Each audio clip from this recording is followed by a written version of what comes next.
Donc, au départ, nous étudions une maladie tropicale négligée qui sévit en Afrique occidentale et qui s'appelle l'ulcère de Buruli. C'est une maladie qui se manifeste par des lésions cutanées chroniques. Elle est due à une infection de la peau par une mycobactérie, Mycobacterium ulcerans, dont on savait qu'elle produisait une toxine diffusible qui s'appelait la mycolactone. On a d'abord découvert que cette toxine agissait en ciblant le système de sécrétion des cellules humaines, et plus précisément en bloquant sa porte d'entrée, qui est un canal protéique qu'on appelle le translocon. On a montré que les cellules qui étaient exposées à la mycolactone subissaient une sorte d'intoxication. En effet, les protéines qui sont normalement exportées dans le milieu extracellulaire via ce translocon étaient bloquées à l'intérieur de la cellule et leur accumulation déclenchait un programme de mort par apoptose, d'où la lésion au voisinage des bactéries. À ce moment-là, on s'est dit qu'on pourrait utiliser ce blocage moléculaire à des fins thérapeutiques pour éliminer des cellules indésirables qui sont particulièrement sécrétrices. Et on a pensé au myélome multiple.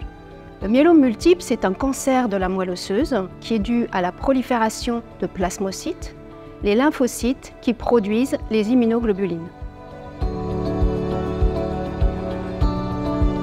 Alors, le myélome multiple, c'est un cancer qui touche chaque année plus de 5000 nouveaux patients en France. C'est la deuxième hémopathie maligne la plus répandue dans notre pays.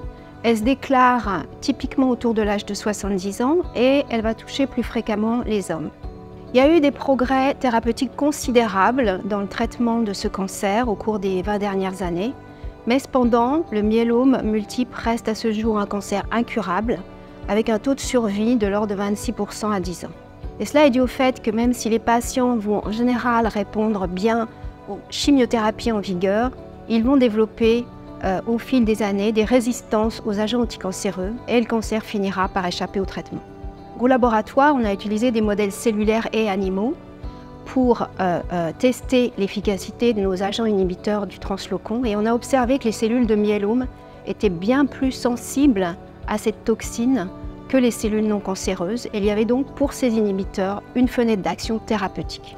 De plus, on a observé que bloquer le translocon permettait de tuer très efficacement les cellules de myélome qui étaient devenues résistantes aux chimiothérapies en vigueur, ce qui nous donne un espoir de pouvoir traiter les patients en rechute.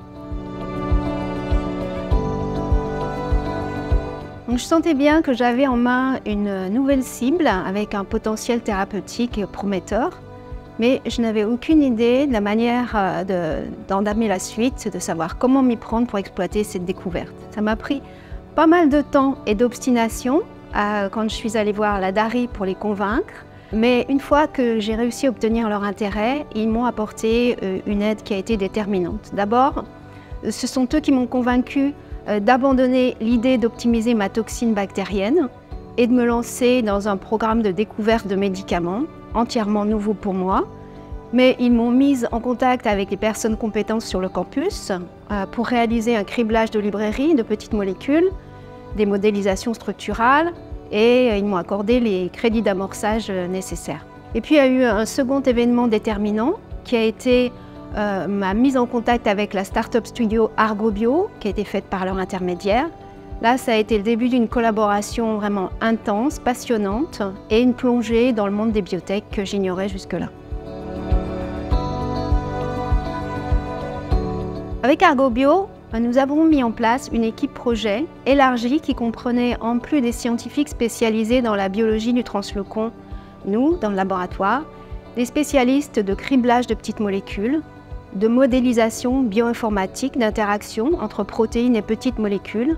Aujourd'hui, nous en sommes à l'étape du dépôt de brevet. C'est un événement très symbolique pour mon équipe. Il concrétise des années d'efforts pour de nombreuses personnes, des investissements financiers importants de la part d'Institut Pasteur et Argobio, avec une prise de risque significative puisque on ne sait que depuis très récemment qu'on a réussi à atteindre notre objectif, à savoir identifier de nouvelles molécules thérapeutiques qui agissent en ciblant le translocon.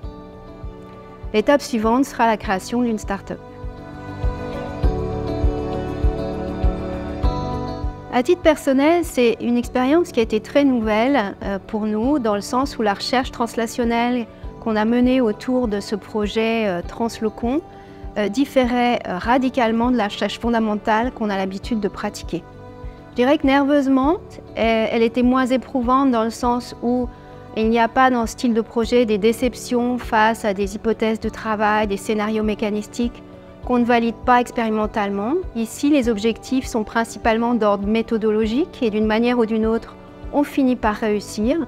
Et puis, voir une de ces découvertes fondamentales se concrétiser en un traitement, évidemment, c'est très satisfaisant, même si on n'y est pas encore. Et c'est un bel hommage à l'esprit de Louis Pasteur.